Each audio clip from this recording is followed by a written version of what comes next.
We're obviously big fans of the Elder Scrolls ourselves. These are the kind of games that we would be playing if we weren't here making them. This is the whole important part. This is the frog wars. We stay here making a potion. How do we make potions in Skyrim? There are about 30 or 40 of us. We've been together for over 10 years at Bethesda Game Studios. These are the same leads that were working on Morrowind, Oblivion, and this is their third Elder Scrolls game with Skyrim.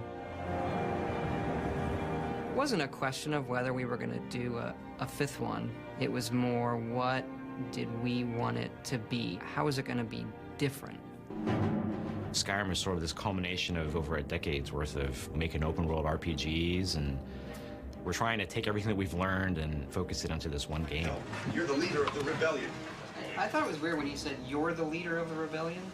Like, is it just because it's a robo voice? Sort of starts like with a kernel of ideas that Todd has, and a couple of the key people who've been here for a long time worked on all the Elder Scrolls. So we sort of know, like, after the previous game, what was the feedback, or what was that game? Then where is this game set? What do we want to do different? What do we want to improve upon? Usually with great gnashing of teeth.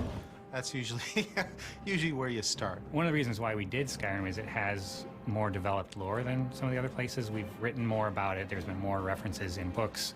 So we knew more about it. We had more of a starting place, and it was also, we thought it was cool lore.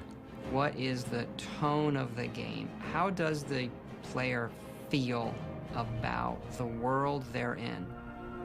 We're going to let you create who you want to be, so we don't want to define as much who you are as much as how do you feel about the world that you are exploring. And so for us, when we first start talking about one, is what is the tone of the world? And then everything else comes out of that. So Matt will go off and make art and start to sort of get the look based on what Todd has said and what they talked about, and the designers, Bruce and those guys, will go off and sort of come up with the main quest and the characters, and then we just meet each week and talk about it and iterate upon it and see what works and what doesn't. Oblivion, the last game we did in the Elder Scrolls universe, was a very core fantasy where the area it was set in, Cyrodiil, was very much all races, all ethnicities, all cultures, all, you know, it tried to be a little bit of everything. Skyrim is much more of our hardcore, like, Viking fantasy. We sort of settled on Skyrim as, you know, different from Cyrodiil, which was very civilized and the center of the empire, and we wanted to kind of mix things up, make it rougher, less peaceful, definitely, you know, more brutal.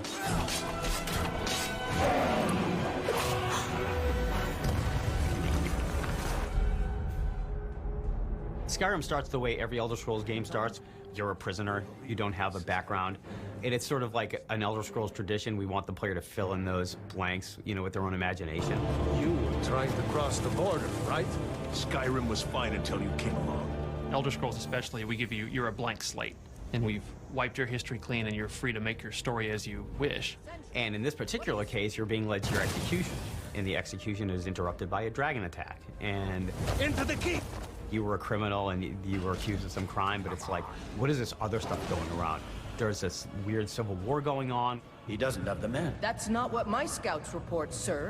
And there's a lot of tension in the world, and In Oblivion, you weren't the person that saved the world. You helped the person save the world. But we definitely knew, like, this is Skyrim, you know, the land of the barbarians. We want you to feel like, you know, the Nord hero here.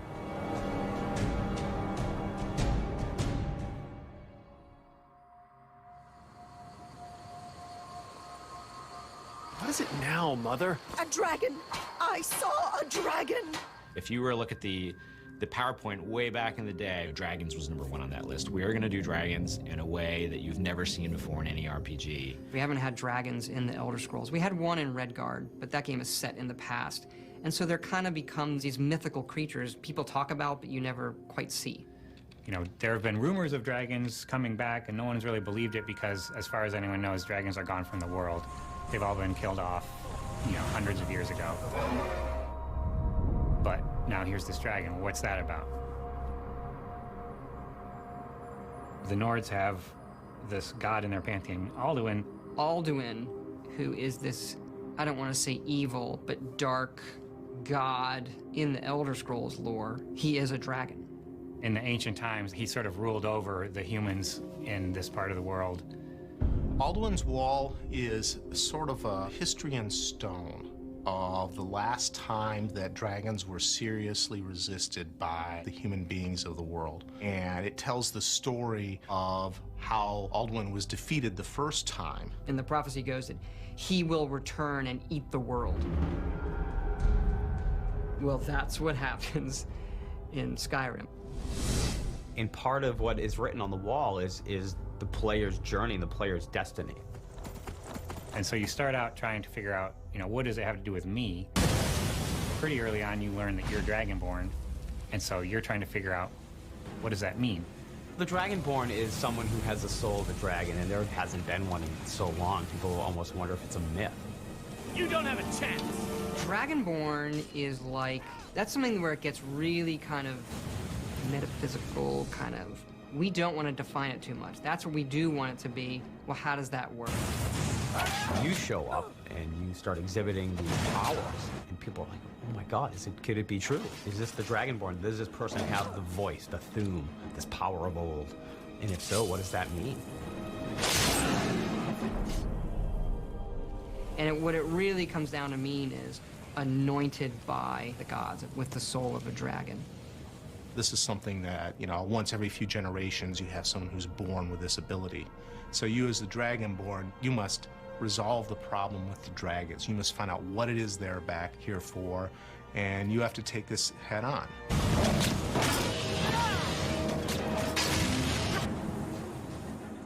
Part of it is a mystery, and then once you have okay, this is what's actually going on, then it takes on a more adventurous, less mysterious tone.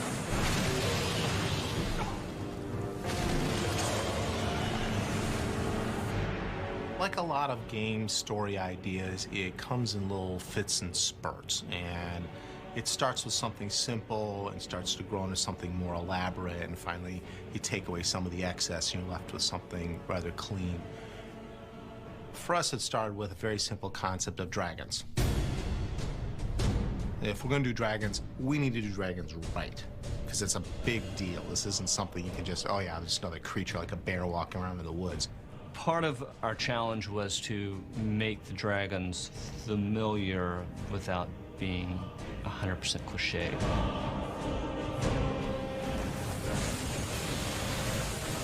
We definitely like them being characters. They had a culture. They may be terrifying and they may be brutal, but they're also sentient and intelligent, and they have a language, and they can speak, and they will speak to you at times. But they also have a sort of distinct sort of Nordic flavor to them. And they're big. We wanted the dragon to feel very majestic, so we were looking at, well, how do eagles soar and that sort of thing. But on ground, we wanted them to be a little bit more primal and reptilian in nature. A lot of it is analyzing real-world analogs. So we'll look at bat footage, we'll look at bird footage. It's trying to research so that we're not making a fantastical creature be unbelievable. It may be a fantastical creature, but it still has to feel like it has weight. It still has to feel like it could exist in this environment. Trying to make dragons feel authentic is, for us, more important than making them feel unique, special, and completely and utterly different. You make the experience of it feel so real that that's what becomes important. The authenticity is what matters most.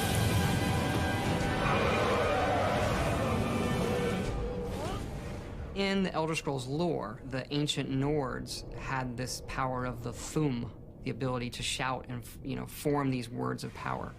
It was written then, it was never intended, this is the language of dragons. But when we started, we're gonna do Skyrim, and we're gonna have dragons come back, that was a pretty quick decision. It was like, that's what we always meant. When the dragons in the game, you can hear them speaking the language. So that got us talking about, well, what does this language mean for the player? What kind of device will this be? And so we decided to create this dragon language. Emil, I want you to write this song. That's how it started. Can you write a song that works in dragon language, that rhymes with the Elder Scrolls theme, when translated into English, also makes sense and rhymes? He's able to come up with things, I don't know how he does it. I found recordings of Beowulf in Old English. That gave me sort of the overall feel. As the story goes, he kind of sat on it for a while and went home one weekend and heated up some mead and wrote the thing. He came in on Monday, there it is, and it was like, oh my gosh, this actually works. Each shout has 3 components. There are 3 words. And so it becomes like, okay, I say one word, you know, foos, and then ro, and da. And so when you're doing this as a gameplay device, it's like, it has to all meld together, like foos, ro, da. When you say, foos, ro, da, like that, that's when the big clap of thunder, you know, should fire off in the game. And this blast of energy comes out of the player and knocks your opponent off their feet. And if it all times up just right, it feels perfect.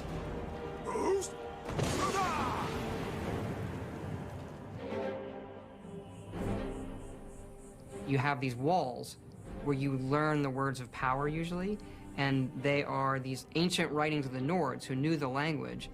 One of our concept artists, Adam, come up with like the visual, you know. Todd was directing him. It's like, no, it's gonna look like, you know, if the dragons had clawed it into the stone. So it's very jagged looking. And he decided, well, all right, the dragon has this many claws. It probably uses its thumb claw as like a rotation point. And then he started sketching out different scratch patterns, and eventually that became the language.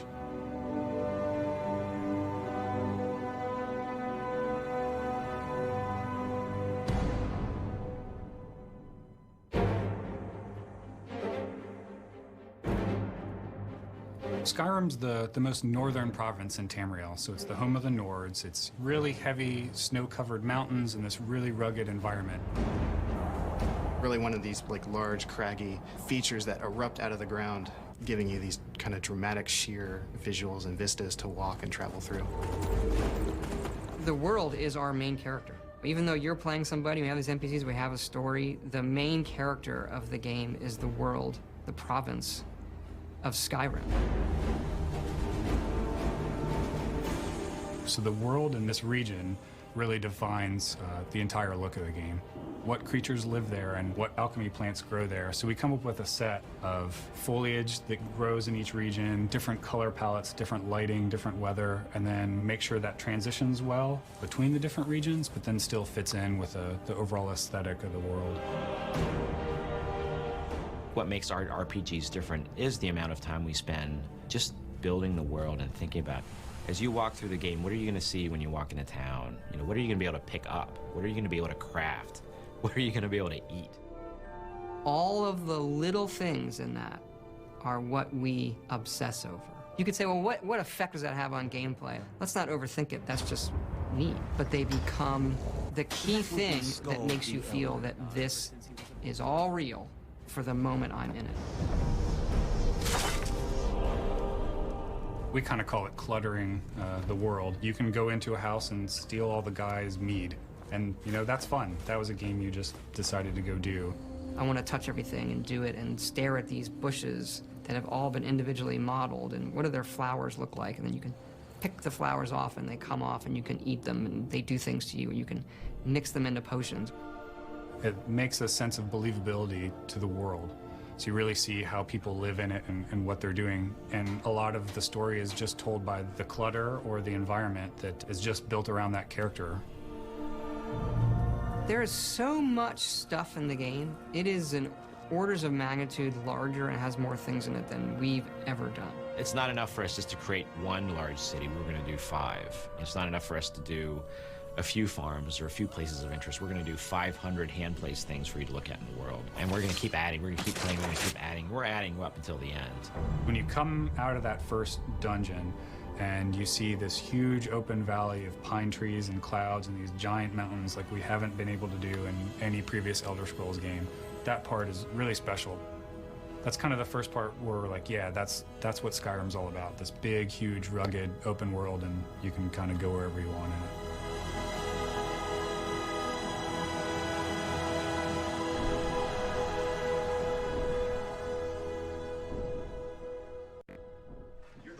Rebellion. If they capture you, oh guys, where are they taking us? Yeah, did you see that, Josh? Jeez. Oh, no! Like everything else, like the plants and the people, we treat the creatures the same, that they live in this world.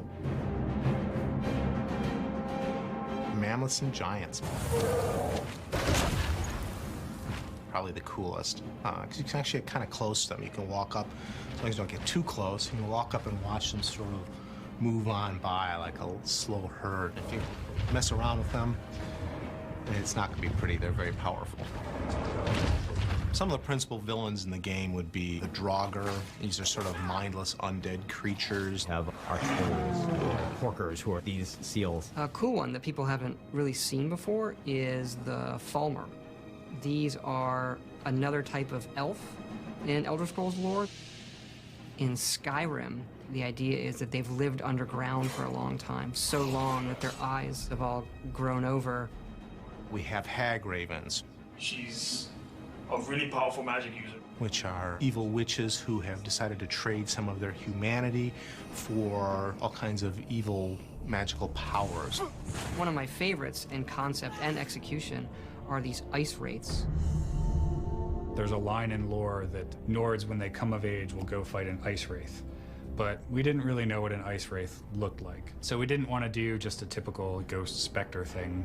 So we worked with one of the concept artists, and he had this idea for this really cool serpentine crystalline ice creature. And they move on the wind. That's the kind of thing that feels more unique to this game. They're pretty terrifying.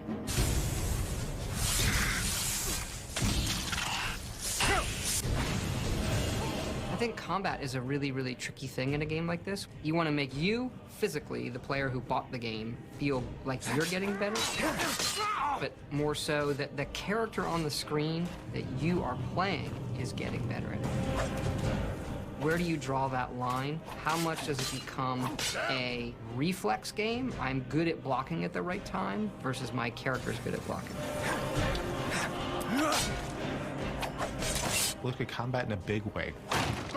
Tried to make it more emotional and impactful and visceral. Have the player moving around more and be moved around more rather than just be kind of static.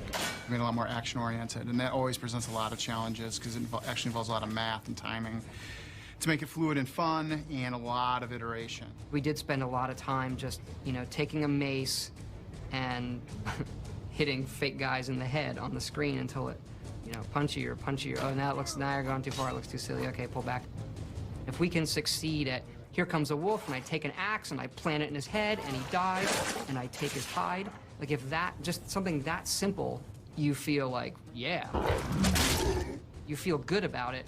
Then when we're fighting giants or dragons, that's much easier.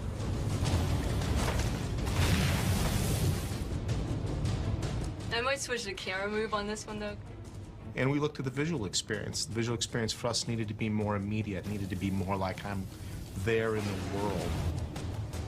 For certain kill moves, you're going to see that the camera's going to slow down, pop into third person. There's a lot of fun. I think you're bleeding. Going to some cinematic perspective quickly and watching your character do something really cool. We wanted you to be able to see the sword shove through their torso and come out the back like I'm being a real badass. Like I'm going to slaughter people, creatures, whatever is out there, I'm going to slaughter it. Tim Lamb had my favorite name for it, which was Violens. Cinekill was the other one. So we've had all these different names.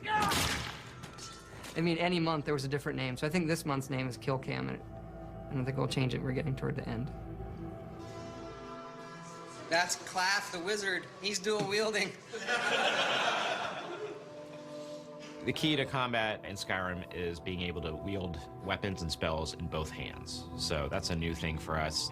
One of our big mantras going into the game is you are who you play. And a lot of that is, what are you going to put in your hands?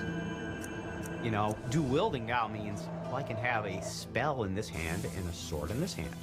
Or I can have a spell in this hand and the same spell in this hand. And what does that do? Oh, guess what? It does something even more powerful.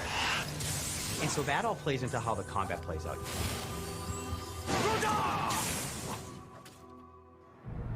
So this is the final state where, the beams fade away? and then this was the current test of the Skull Corruption cast. Basically, I've hidden the projectile. It's too bad we don't do more of this burning stuff. 10,000 times more than Oblivion already. The whole dual controller thing we're doing came from the initial Magic design. With the spells, we knew immediately from the beginning we wanted to get something that was more of a wizard duel rather than just, you know, can I throw fireballs quicker and you can throw fireballs? Could we make it actually feel like something? So we wanted to be able to have two magic guys go at it, you know, in a really good, strategic, fun, and exciting way, like we can do with melee combat. We've also added new ways for the spells to be delivered. And so the way we treat fire now is it hits and it spreads, and it can spread a bit and do damage, and you can actually just take your fire spell and lay it on the ground, let guys run through it. And we really spent a lot of time, you know, focusing on Magic this game, you know, just a ton more effort into, you know, all the unique spells and their visuals. The area effect is in, the casting art is in. With the Magic system added to the mix here in Skyrim, almost a third of the gameplay is involving special effects being thrown at people. That's what I always imagined this room to be like, especially when the wizards start going with their spells. Forget the numbers and how much it kills guys. A lot of times you find a new spell and no one's around, you set it off.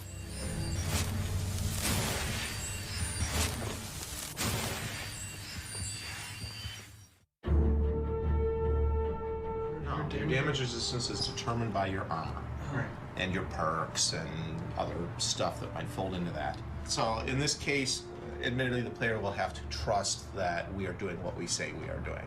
We've always been very big in the Elder Scrolls on dynamic growth of the character. Every single one of our games in the series has had this idea that when you do something, you get better at it. In Skyrim, the game adapts to what you're doing. That was one of the reasons why we got rid of classes. I won't leave Skyrim alive! And that you decide what your character is just by going out and doing that stuff. Depending on, you know, what weapon you're using and, you know, whether you do any damage, you're going to get a certain amount of skill usage, and then that's going to build up until you reach that threshold, and then your skill will increase. At that point, once you've increased enough skills, then you level up. You know, same thing with wizardry.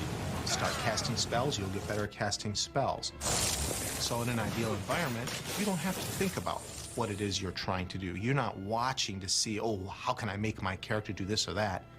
You just play.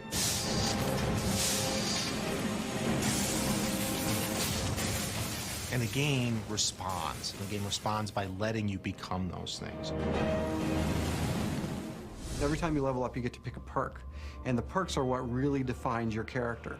The definition of what a perk is really kind of hard to nail down. It's an advantage or a feature or a gameplay enhancement or an ability or feat that you get as you progress in your skills.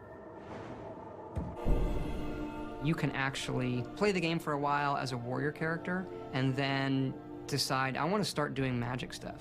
And in the previous games, if you really wanted to do that, you probably wanted to start over. Well, in Skyrim, you can start doing it and you suck at it at first. And then eventually it starts affecting you more, and then you can make up that ground without throwing away however many hours of gameplay you've already done. In Skyrim, we like to say we are what you play, and it sounds like a catchphrase or whatever, but it really is true. Who do you want to be? The game is going to have some outlet for that. So on some level, we get ourselves in trouble by trying to make the ultimate fight dragons game, the ultimate be a warrior game, the ultimate mage game, and the ultimate thief game, and the ultimate assassination game, and the ultimate I'm picking plants. You know, all of these kind of different styles we want to pay off. Skald supports Ulfric's rebellion, and he doesn't like having a couple of old legionnaires living in his town. Be responsive to things the player does. When you do something in the game, we want the game to recognize it and respond appropriately to you. Did I see you talking to Sven? Maybe not. Maybe... Never mind. But I would stay away from him if I were you. How does that AI tie into a story? Like, how do I get quests from them? How do they become my friends? What will they do for me? What can I do for them? That kind of stuff. Sometimes it's as simple as having a guard in a city comment on the things that you've done. Get your thieving hands off that! Off to Bleak Falls Barrow with you. The Jarl is not a patient man. The game has now responded to something you've done in a way that makes sense and feels like the natural world. You have no idea how much data is in this game. Here are some staggering numbers. There are 31 quests in Fallout 3. In Skyrim, there's 244 of these. Things like collecting dog tags, delivering books, things that we do as objectives right now. And a lot of these repeat because they're radiant. The game is insanely big. Every Elder Scrolls game has its main quest, and the main quest in Skyrim is unraveling the mystery of the Dragonborn, and so that is definitely your heroic path. I think I found someone who can help you with your dragon project. For us, when we make a good story, we know we've done it when the player is the agent. Yes, I could use someone to fetch something for me. Well, when I say fetch, I really mean delve into a dangerous ruin in search of an ancient stone tablet. If we pose an interesting problem, and then we let the player solve it in whatever way he deems fit, that's going to make the cool, interesting story. If you decide not to do the main quest, there are different quest lines. My favorite quest line is the Dark Brotherhood quest line. The Dark Brotherhood is the Assassin's Guild. They do the secret ritual ceremony to summon the Dark Brotherhood.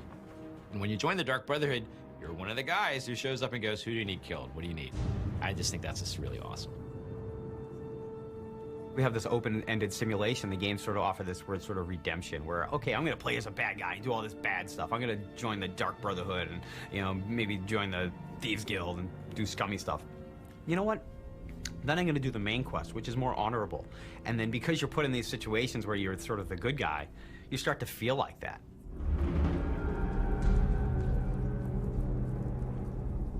The big transition in our studio from Oblivion to Skyrim is we never actually had dedicated level designers in Oblivion. We had them on Fallout, now we have them in Skyrim. And what that means is that when you go into a cave, it's not just art and stuff. Get me down! It's coming loose. I can feel it. And before, we did it in a very compartmentalized way, and you would see lots of the same rooms, but we took it a step further this time and made a whole bunch of free pieces so that every single dungeon is a completely different experience. You fool! Why should I share the treasure with anyone?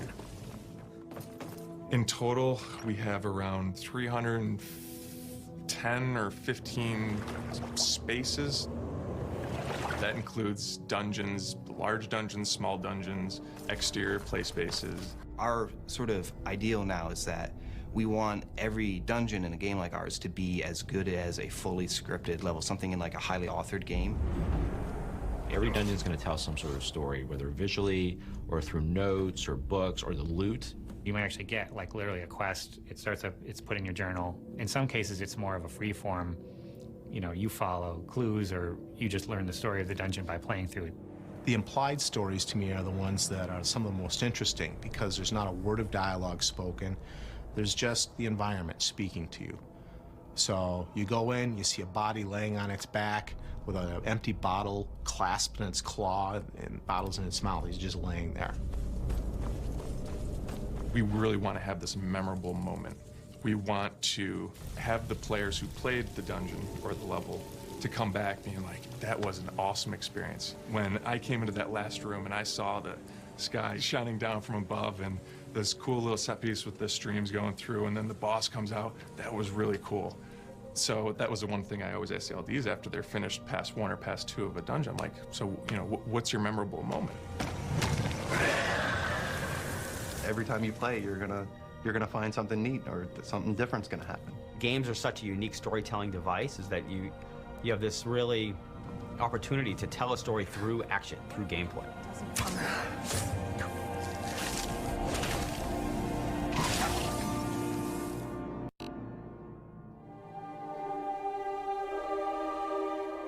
Character animation is something we really wanted to improve upon from our previous games. There are thousands of animations for the players and NPCs alone, not to mention all the animations for all the creatures. The challenge to making a character in the game, an NPC, feel like they're real, like they're really there, is a tough nut. And part of that is because you and I see people every day. We are intimately versed in what a real person is. This is not a mystery to us. I have no idea what an undead guy is like. So what I need to do to make him feel convincing pales in comparison to what I need to make a person feel convincing. I've got a good feeling about you, and I don't often get good feelings about anything. A warrior knows to trust her gut. Despite advances in our technology, despite a growth in our animation team, our own internal demands to raise the bar has made that time to get even a simple character longer than it has in past projects. The biggest challenge, I would say, is to create a pretty wide-ranging assortment of characters and yet keep them within a normal realm, using as few assets as possible and dealing with any kind of technical issues. It was definitely quite a challenge. The fun times we have are usually the mocap sessions. So you're gonna be the stabby. I typically put Dennis through some pretty painful posing and whatnot, so the next day he'll have like a tough time like moving around. Mocap ready, and action.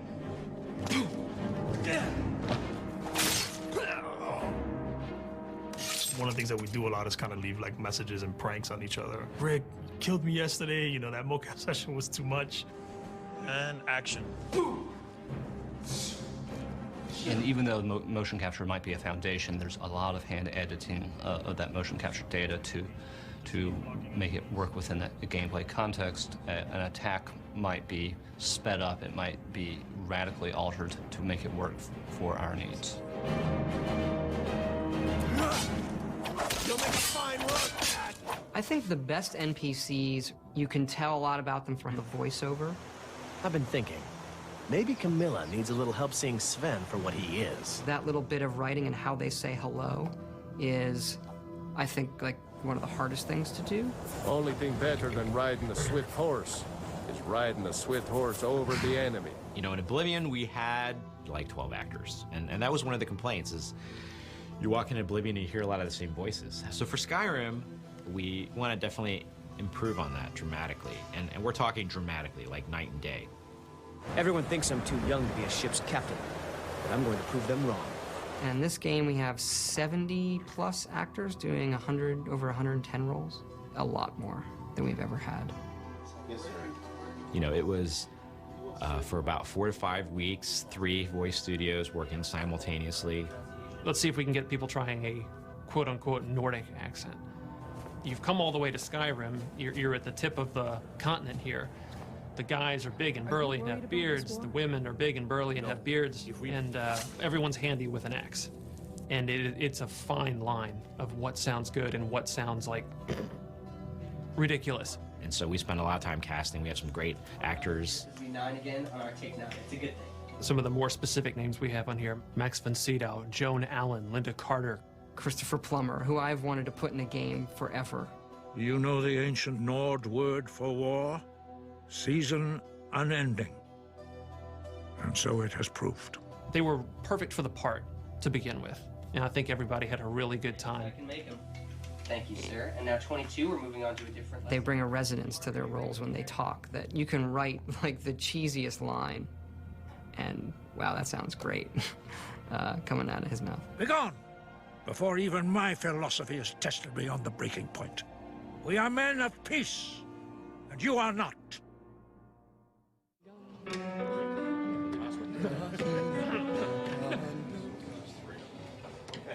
So any questions on the pronunciation?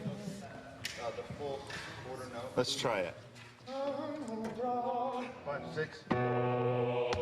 I had this idea that the music for Skyrim would be the Elder Scrolls theme, but sung by a barbarian choir. So I called Jeremy Soule, who does our music. I mean, this is in 2006. Jeremy, I hear the Elder Scrolls theme as sung by a barbarian choir.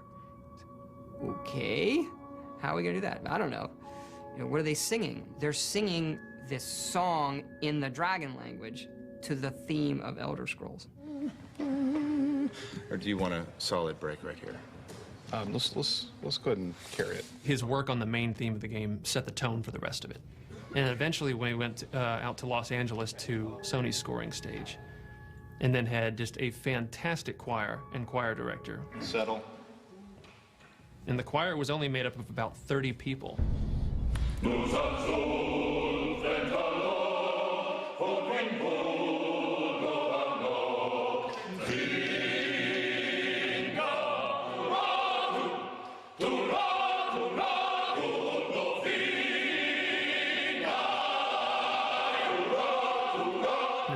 Director would kind of whip them up into more of a frenzy, emphasizing this Nordic feel the whole time. So they're dun dun dun dun dun dun dun dun. You know, you really pound on every downbeat.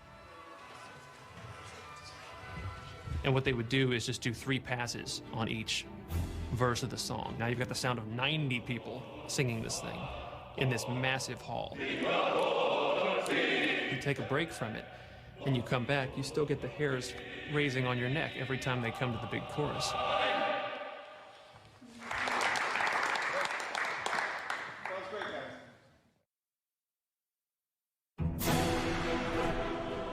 We don't script the music too heavily to where we're trying to match every moment that the player is doing or anything like that. And it has a weird way of justifying itself to you. You feel like this big sweeping score as I'm rounding this bend and seeing this mountainous valley view is playing for you.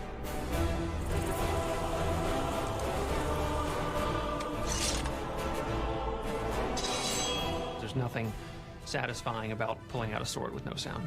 I kind of debated for a while on whether to try to make them realistic. I tried it. I want people to know that I did try it. Swords don't make that sound.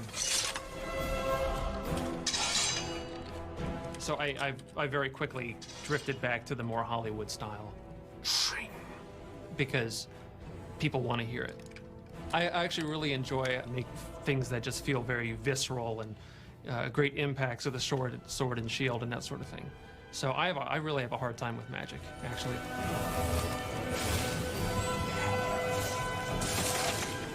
Like a calm spell, say. What do? Play the sound of someone going, shh. And so I have a hard time with those. I just try version after version, and chances are the one you hear in the game is the last one I did before we ran out of time.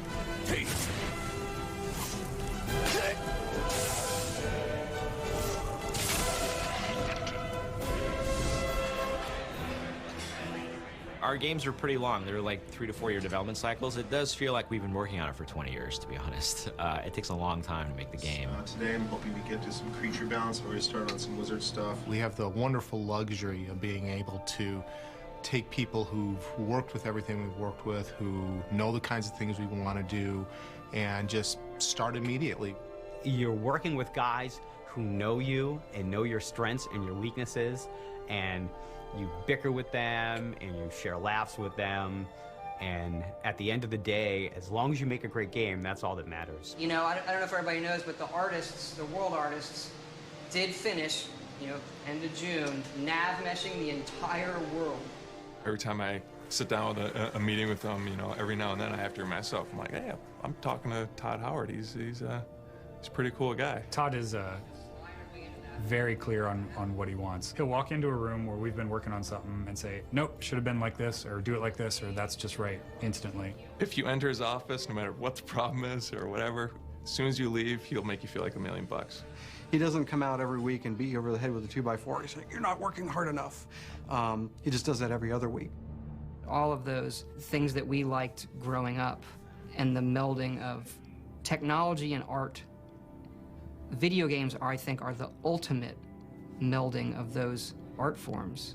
Because if you look at a film, they can spend hours rendering one frame, and who cares? And, okay, do that 30 times a second. That's a much trickier problem. And make it fun when I push the buttons. You know, I find that really interesting problem to solve every day.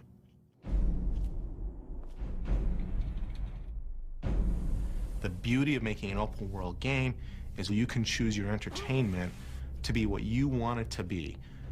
And therefore you will be entertained and I'll be happy. I want to give them a game that they're going to hold on to for years and say, I'm going to keep playing this because it's that good and it keeps me in the world. There are no accidents in a game like this. The player is free to interpret everything on their own. It's almost existential in a way. Should I kill that guy because he has some good armor and some treasure I want? how would I feel about killing that guy? You know, that's kind of the holy grail. Forget that it's a video game, but this is an entertainment experience of virtually unlimited possibility, where it's there for you to take it where you want to go. And as you do those things, it will surprise you and reward you for what you're doing.